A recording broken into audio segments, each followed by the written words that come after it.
की मदद से वो 1.1 वोल्ट से ज्यादा है। बेटा समझना, अगर 1.1 वोल्ट से ज्यादा है मतलब सामने से 1.1 वोल्ट आ रहा है और मैं यहाँ से 5 वोल्ट अप्लाई कर रहा हूँ तो काम किसके अकॉर्डिंग चलेगा? मेरे हिसाब से चलेगा, है ना। तो 1.1 वोल्ट से कम है तो जो हो रहा था वही होगा, और 1.1 वोल्ट से ज्यादा अप्लाई करोगे जो मिल रहा है उससे ज्यादा, मतलब यहाँ से अगर मैं 5 वोल्ट अप्लाई कर रहा हूँ तो काम 5 वोल्ट के हिसाब से चलेगा, मतलब पूरा डायरेक्शन चेंज हो जाएगा। इसका मतलब जो फर्स्ट जो काम चल रहा था बेटा उसमें क्या लिखा था बेटा हमने कि भाई नॉर्मल में हो रहा है electron flow from zinc to copper. क्यों? क्योंकि 1.1 वोल्ट से कम अप्लाई किया हुआ है। अभी 1.1 वोल्ट से ज्यादा अप्लाई करोगे तो electron, the direction of electron is going to which है, तो इलेक्ट्रॉन फ्लो फ्रॉम क्या हो जाएगा बेटा? जिंक टू कॉपर जा रहा था, अभी वो copper solid to zinc solid हो जाएगा, उसका डायरेक्शन चेंज हो गया। जब डायरेक्शन इलेक्ट्रॉन का चेंज होगा तो करंट भी क्या होगा? And current flow from zinc to copper. समझ में आया बेटा? जब इलेक्ट्रॉन का डायरेक्शन चेंज हो जाएगा, जब करंट का डायरेक्शन चेंज होगा तो पूरा केमिकल रिएक्शन उल्टा हो जाएगा। इसका मतलब अगर मैं 1.1 वोल्ट से ज्यादा अप्लाई कर रहा हूँ तो जो डिपॉजिट हो रहा था वो डिजोल्व होना स्टार्ट करेगा, और जो डिजोल्व हो रहा है वो डिपॉजिट होना स्टार्ट करेगा। मतलब जिंक डिजोल्व एट एनोड, इसका मतलब क्या होगा? Zinc deposit eight zinc electrode, जो जिंक इलेक्ट्रोड है वहां पे जिंक डिपॉजिट होना स्टार्ट करेगा। And copper dissolve in, copper dissolve in copper sulphate aqueous solution. Clear हो गया बेटा? 1.1 वोल्ट से कम वोल्टेज अप्लाई करोगे तो जो हो रहा था वही काम होगा। 1.1 वोल्ट से ज्यादा अप्लाई करोगे तो पूरा काम उल्टा हो जाएगा, क्योंकि इलेक्ट्रॉन और करंट का डायरेक्शन चेंज हो रहा है। तो जो डिसॉल्व हो रहा था वो डिपॉजिट होना स्टार्ट करेगा, और जो डिपॉजिट होता था, है ना, ये केस में वो डिसॉल्व होना स्टार्ट करेगा। और एक केस नंबर 3 है बेटा, लास्ट वाला।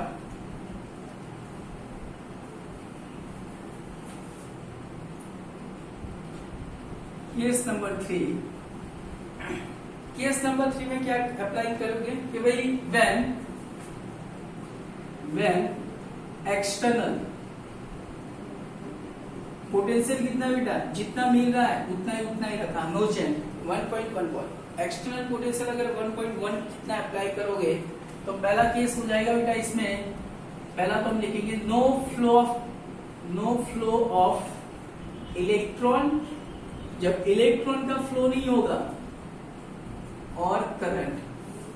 समझ में आया बेटा? 1.1 वोल्ट जितना मिला उतना अप्लाई करोगे तो आमने सामने माइनस हो जाएगा, नो फ्लो ऑफ इलेक्ट्रॉन और करंट। जब इलेक्ट्रॉन और करंट का फ्लो नहीं होगा तो no chemical reaction is take place in cell. Clear हो गया बेटा? इतना चीज थोड़ा माइंड में रखना बेटा। तो हमने इलेक्ट्रोकेमिकल सेल को पढ़ लिया, इलेक्ट्रोकेमिकल सेल का रिप्रेजेंटेशन पढ़ लिया, हाफ सेल का रिप्रेजेंटेशन पढ़ लिया। सेल का रिप्रेजेंटेशन जो करते हैं उसमें हमारे मेथड के हिसाब से जो लेफ्ट साइड है उसमें एनोड कंसीडर करना है, राइट साइड पे कैथोड। एनोड को लिखने का मतलब ऑक्सीडेशन होता है, तो ये वाला हो गया ऑक्सीडेशन ऑफ सेल हो गया, और ये वाला जो होता है रिडक्शन ऑफ सेल हो गया।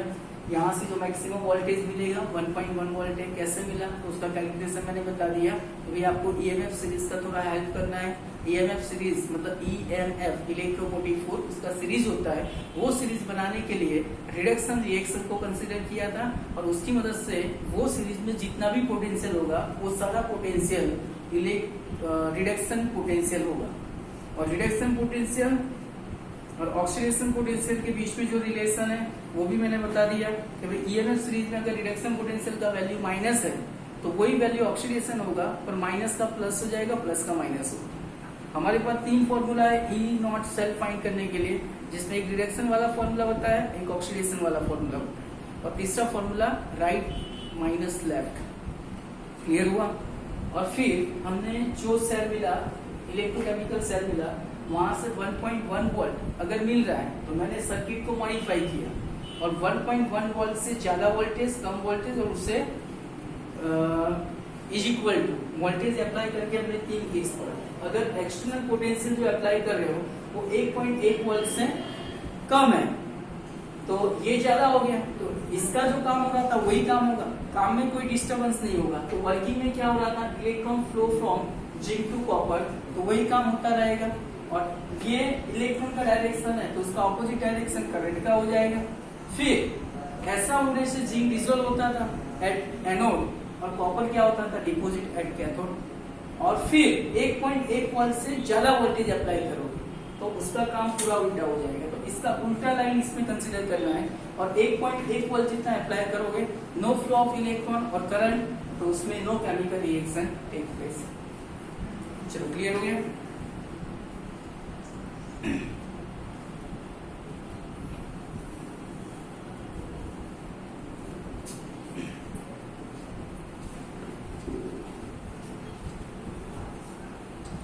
यहाँ बेटा हमारा इलेक्ट्रोकेमिकल सेल जो है वो कंप्लीट हो गया।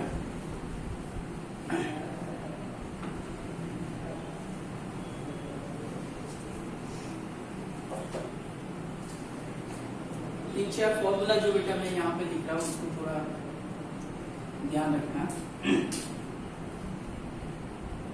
इनॉट cell is equal to E naught reduction. बेटा वापस एक बार पूरा बता रहा हूं, ये बेटा इनॉट सेल है और ये जो है बेटा इनॉट सेल है, इसको सेल पोटेंशियल बोलोगे। क्या बोलोगे, सेल पोटेंशियल। और ये जो है इनॉट सेल मतलब स्टैंडर्ड सेल पोटेंशियल। ये जो पोटेंशियल होता है, सेल पोटेंशियल जो होता है, जिसका यूनिट हम नॉर्मली वोल्टेज लेंगे।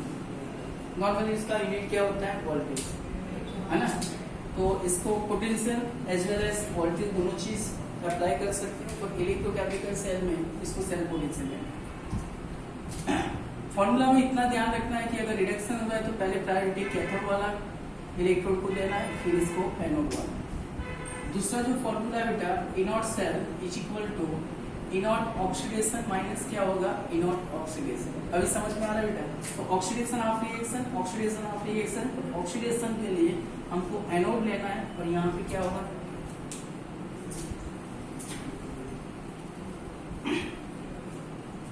तीसरा जो फॉर्मूला है बेटा कि भाई E naught cell is equal to E naught right minus E naught left. Sir ये राइट और लेफ्ट में समझ में नहीं आया, कोई बात नहीं, हम थोड़ा यहाँ पे वही सेल को कंसीडर करके पूरा एक्सप्लेन कर देते हैं। हम वापस डैनियल सेल की बात करेंगे बेटा, और डैनियल सेल के लिए ये फॉर्मूला अप्लाई करेंगे। देखो डैनियल सेल में डैनियल सेल जो बेटा उसका सेल का रिप्रेजेंटेशन क्या हो गया, तो भाई जिंक सॉलिड 2Zn+2, ये सॉल्वेज हो गया, कॉपर +2 कॉपर सॉलिड हो गया। ऐसा हो गया, इसको माइनस लेंगे, इसको प्लस लेंगे। फॉर्मूला कौन सा अप्लाई करना है, ये। और हमको ये बताओ कि सर ये फॉर्मूला अप्लाई करके आप 1.1 वोल्ट डैनियल सेल के लिए निकालोगे, निकल सकता है। देखो अभी मैं यहाँ पे अप्लाई कर रहा हूँ, इनॉट सेल फाइंड करना है डैनियल सेल का 1.1 वोल्ट, तो उसके लिए आपको ये फॉर्मूला अप्लाई करना है। तो E naught cell is equal to E naught right minus E naught left. हमको ये फॉर्मूला अप्लाई करने के लिए आपके पास सेल का रिप्रेजेंटेशन वाला फॉर्मूला होना चाहिए। अच्छा मुझे बताओ बेटा राइट साइड पे क्या है, राइट साइड पे क्या है, ये वाला हो गया। तो E naught copper +2 copper minus E naught. Left side पे क्या है बेटा, जे। तो दोनों का रिडक्शन पोटेंशियल कंसीडर करना है, तो Zn+2 Z। चलो इतना क्लियर हो जाएगा।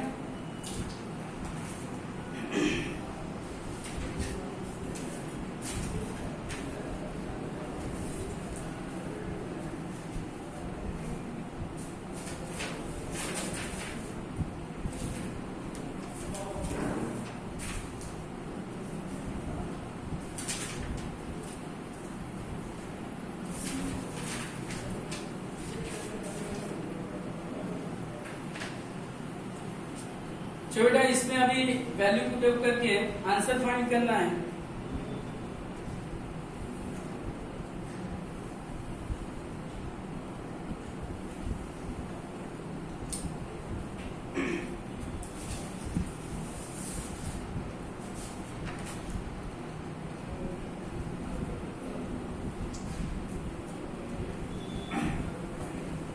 बेटा कॉपर प्लस 2 कॉपर का रिडक्शन पोटेंशियल कितना था 0.34 माइनस मैंने ब्रैकेट में लिखने का बोला था और जी का कितना होगा माइनस 0.76।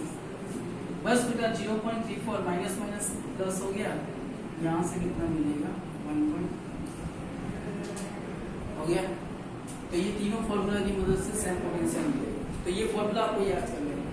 चौथे नंबर पे हमने एक रिलेशन बताया कि भाई ईएमएफ सीरीज से हमको रिडक्शन हाफ सेल का वैल्यू मिलेगा, ऑक्सीडेशन का मिलेगा नहीं। तो रिडक्शन हाफ सेल का वैल्यू ले लो इज इक्वल टू क्या होगा ऑक्सीडेशन हाफ सेल। पर रिडक्शन का वैल्यू अगर प्लस है तो ऑक्सीडेशन माइनस होगा, अगर ये माइनस है तो ये प्लस होगा। चलो क्लियर। मेरा कहने का मतलब फॉर एग्जांपल करके आप लिख सकते हो फॉर एग्जाम्पल के हिसाब से मान लो आपके पास reduction potential copper plus 2 copper और Zn प्लस 2 Zn। तो मैंने क्या बताया बेटा जो रिडक्शन है वही ऑक्सीडेशन होगा, मतलब in all copper to copper plus 2 हो गया। तो ये रिडक्शन वैल्यू देखो कॉपर प्लस 2 किसमें कन्वर्ट हो रहा है कॉपर सॉलिड, और कॉपर सॉलिड किसमें कन्वर्ट हो रहा है copper plus 2 is equal to क्या होगा zinc solid to Zn plus 2। तो मैंने यहाँ पे वही लिखा तो ये Zn प्लस 2 Zn में कन्वर्ट हो रहा है और Zn किसमें कन्वर्ट हो रहा है Zn प्लस 2। क्लियर है। तो ये रिडक्शन हो गया, ये ऑक्सीडेशन हो गया, ये रिडक्शन है ये ऑक्सीडेशन है। जितना रिडक्शन का वैल्यू होगा उतना ऑक्सीडेशन का वैल्यू होगा। बट कॉपर प्लस 2 कॉपर का रिडक्शन पोटेंशियल का वैल्यू कितना बेटा 0.34 पॉजिटिव है, समझना। इसका वैल्यू कितना बेटा 0.34 पॉजिटिव है ना। तो ये कैसा होगा नेगेटिव। मेरा कहने का मतलब अगर ये पॉजिटिव है इसका वैल्यू कितना होगा 0.34 नेगेटिव हो जाएगा। Zn प्लस 2 Zn का वैल्यू कितना बेटा नेगेटिव, मतलब माइनस 0.76 वोल्ट। तो उसका ऑक्सीडेशन वैल्यू कितना हो जाएगा प्लस 0.6 वोल्ट। क्लियर हुआ। तो ये माइनस था तो ये क्या हो गया प्लस हो गया। बोलो इतना क्लियर हुआ। बस ये फॉर्मूला थोड़ा ध्यान रखना है।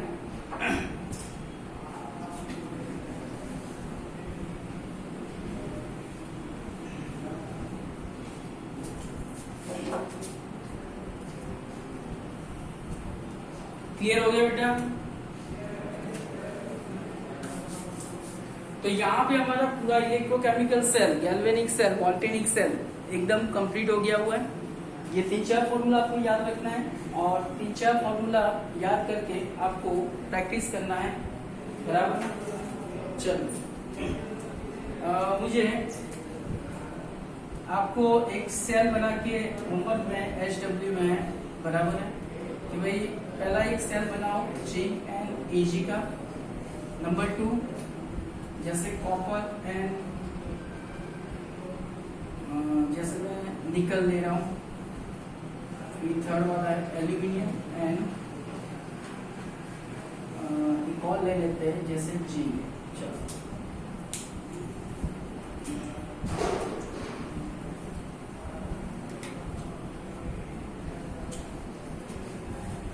अभी 2-3 क्वेश्चन आपके माइंड में होगा कि सर जिंक एंड Ag, जैसे डैनियल के अंदर तो कॉपर एंड जिंक का सिस्टम डैनियल ने बता दिया था।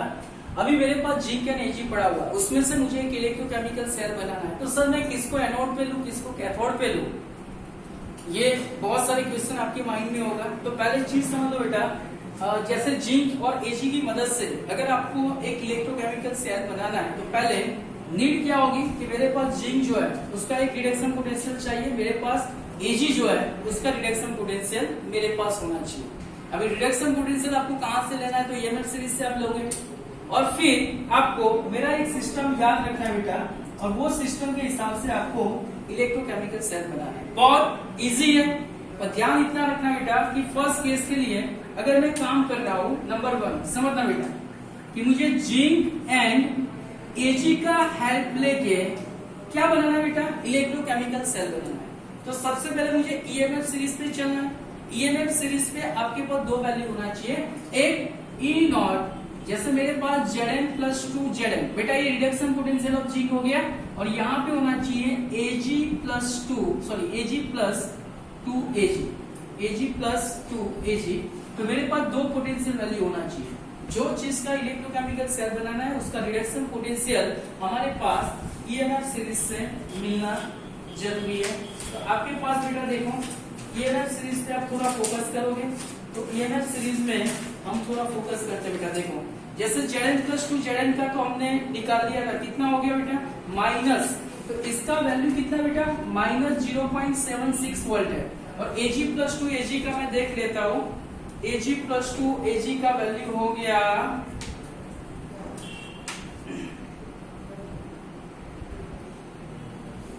ये हो गया 0.80 वोल्ट, समझना बेटा Ag प्लस 2 Ag का 0.80 वोल्ट। तो ये दोनों वैल्यू हमारा रिडक्शन वैल्यू के साथ जुड़ा हुआ है, तो रिडक्शन पोटेंशियल हो गया। अभी आपको मेरा फिफ्थ नंबर का एक फॉर्मूला याद रखना है, आपको एक फिफ्थ नंबर का फॉर्मूला याद रखना है बेटा। फिफ्थ नंबर का फॉर्मूला यहाँ पे है कि भाई आप किसको एनोड बनाना है किसको कैथोड बनाना है, तो हम सिर्फ स्टैंडर्ड वैल्यू रिडक्शन पोटेंशियल को कंसीडर करेंगे। इनॉट रिडक्शन में दो चीज चलाना है। इनॉट रिडक्शन में देखो कि किसका मैक्सिमम वैल्यू है किसका मिनिमम है। जिसका मैक्सिमम वैल्यू बेटा उसको हम ऑलवेज कैथोड के हिसाब से कंसीडर करेंगे और मिनिमम वैल्यू वाले को एनोड लेंगे। कैथोड पे नॉर्मली क्या होगा रिडक्शन हो जाएगा बेटा, मेथड याद रखना, और एनोड पे क्या होगा बेटा ऑक्सीडेशन हो जाएगा। तो चलो मेरे पास दोनों रिडक्शन वैल्यू तो हो गए, क्योंकि इसकी मदद से हमको एक सेल बनाना है। तो अभी मैं सर किसको एनोड लूं किसको कैथोड लूं, मेरे पास फॉर्मूला मैंने आपको बता दिया कि भाई देखो रिडक्शन वैल्यू का मैक्सिमम किसका है मिनिमम किसका है। तो अभी मुझे बताओ बेटा ये दोनों में मैक्सिमम कौन हुआ, तो ये 0.80 जिसको हम क्या बोलेंगे मैक्सिमम। मैक्सिमम जो होता है उसका ऑलवेज क्या होगा बेटा रिडक्शन, और रिडक्शन ऑलवेज कहाँ पे होगा कैथोड। मुझे चाह के भी Ag को कहाँ पे पुट करना है कैथोड पे, और माइनस 0.76 वोल्ट का मतलब क्या हो गया ये दोनों की कंपेयर में मिनिमम हो गया, और जो मिनिमम है उसका ऑक्सीडेशन होगा, और ऑक्सीडेशन कहाँ पे होगा एनोड। तो पहले ये होता बेटा इसका सेल्फ रिप्रेजेंटेशन मैं कर सकता हूँ कैसे कि मेरे पास एक मेथड था कि भाई आपको ऑलवेज एनोड को कहाँ पे रखना है लेफ्ट साइड में, बीच में क्या होगा सॉल्ट ब्रिज, और इस साइड में क्या होगा कैथोड पे, मतलब राइट साइड पे लेना है। आपका एनोड कौन है अभी पोटेंशियल के हिसाब से एनोड कौन बना जिंक, तो मैं यहाँ पे लिखूं zinc solid Zn plus 2 salt bridge. Cathode पे कौन हो गया मैक्सिमम वैल्यू के हिसाब से Ag चल रहा है, तो Ag प्लस Ag हो गया, ये माइनस हो गया ये प्लस हो गया, तो ये सेल का रिप्रेजेंटेशन हो गया।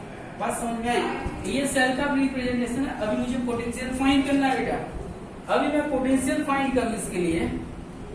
देखो तो E naught cell is equal to क्या हुआ, मुझे मैं फर्स्ट फॉर्मूला से साथ चल रहा हूं, इनॉट रिडक्शन लेते हो तो कैथोड माइनस एनोड हो गया, रिडक्शन कैथोड पे कौन है बेटा Ag, तो मैं यहाँ पे लिख रहा हूँ E naught Ag plus 2 Ag minus E naught, reduction anode पे होगा, एनोड पे कौन है बेटा एनोड पे कौन हो गया जिंक, तो मैं यहाँ पे लिख रहा हूँ Zn प्लस 2 Zn। चलो Ag का रिडक्शन पोटेंशियल हमने ईएमएफ सीरीज से निकाल दिया बेटा, कितना है 0.80, तो मुझे ब्रैकेट में लिखना है 80 माइनस और Zn प्लस 2 Zn मतलब रिडक्शन पोटेंशियल ऑफ G कितना हुआ माइनस 0.76 हो गया। देखो बेटा 0.80 माइनस माइनस कितना हो गया प्लस 0.76 हो गया बेटा, ये कितना हुआ 1.56 वोल्ट हो गया। तो बहुत सिंपल चीज है बेटा, आप अपने हिसाब से जितने भी इलेक्ट्रोकेमिकल सेल बनाना आप बना सकते हो, और ध्यान इतना रखना मेरी मेथड को भूलना नहीं है ना।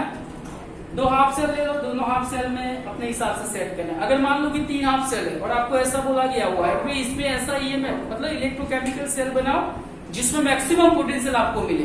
अब मैक्सिमम पोटेंशियल बनाने के लिए आपको 2 हाफ सेल मतलब 3 हाफ सेल मान लो, एक A एक B और C, इसका पोटेंशियल इसका रिडक्शन पोटेंशियल मान लो कि भी 1.1 वोल्ट है, इसका कितना हो गया 2.2, इसका कितना हो गया 3.2। ऐसा बोला हुआ है कि भाई इसमें आप ऐसा सेल बनाओ, इसमें आप ऐसा सेल बनाओ बेटा कि जिसमें मैक्सिमम पोटेंशियल आपको मिले। तो आपके पास 2 3 अलग अलग आप सेल हो गया, तो यहाँ पे ई नॉट ए प्लस ए मैं ले रहा हूँ, ई नॉट बी प्लस बी ले रहा हूँ, और ई नॉट क्या हो गया बेटा सी प्लस सी हो गया।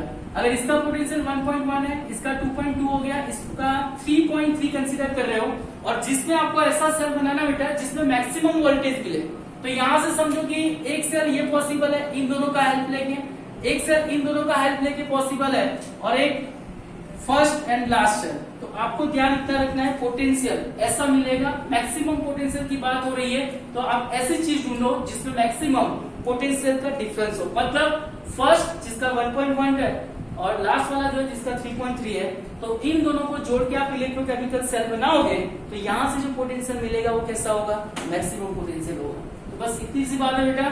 एक फॉर्मूला याद रखना है ई नॉट सेल रिडक्शन वाला, एक फॉर्मूला याद रखना है ई नॉट ऑक्सीडेशन वाला, एक फॉर्मूला याद रखना है राइट एंड लेफ्ट जो आपके एनसीईआरटी बुक में दिया हुआ है, और एक आपको याद रखना है कि मेरे पास अगर एक से ज्यादा हाफ सेल है और आपको चॉइस करके बोला हुआ है इसमें से आप ऐसा इलेक्ट्रोकेमिकल सेल बनाओ जिसमें मैक्सिमम पोटेंशियल मिले, तो ये रिडक्शन पोटेंशियल हो गया, ये मैक्सिमम ये मिनिमम कैथोड एनोड की बात बता देनी है। रिडक्शन ऑक्सीडेशन आप कंप्लीट करो और यहाँ से जो मैक्सिमम वैल्यू है बेटा वो कैथोड के हिसाब से कंसीडर करो और मिनिमम को हम एनोड के हिसाब से कंसीडर करेंगे, तो इस हिसाब से आपको एक इलेक्ट्रोकेमिकल सेल बना लेना है। चलो यहाँ तक रखेंगे बेटा, थैंक यू।